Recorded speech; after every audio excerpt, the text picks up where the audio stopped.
Okay, so I'll be covering the humerus bone along with the bone markings in the bone list. So start off with the head of the bone, which is going to be the rounded structure that's up here on the proximal end of the humerus. On the proximal end, you will also find the surgical neck, which is on both ends right here, both in the interior and in the posterior view.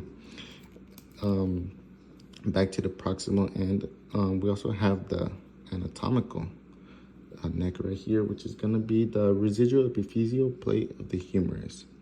So moving over to the anterior side, we have the tubercles, which are just going to be rounded projections on the proximal side of the humerus. So this one back here is going to be the greater one. So this is going to be the bigger one. And then this one right here is going to be the lesser one. Now, if we move a little bit downwards, a little bit distal on the bone, we have this structure right here. And this is going to be a rough projection. This is known as the deltoid tuberosity. And the reason it's called the deltoid tuberosity is because this is where the deltoid tendons are going to connect. So the deltoid being the shoulder bone, the shoulder muscle.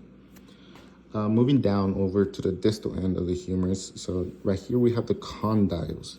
So the one right here on the left is going to be the capitulum. And so condyles are going to be like joints basically. So this is going to be the capitulum condyle. And then over here on the right side of it, it's going to be the trochlear condyle. So these are going to be the joints.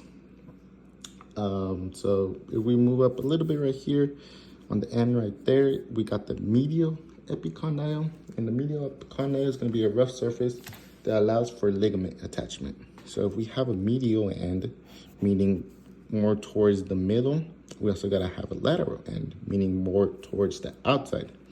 So over here in the posterior view, this right here is going to be the lateral epicondyle. So we also have other structures known as fossas. So there's just going to be like little ditches. They're going to be like holes. We have the coronoid fossa, which is going to be right here. Then we also have the olecranial fossa, which is going to be right about there. And that covers the markings of the humerus.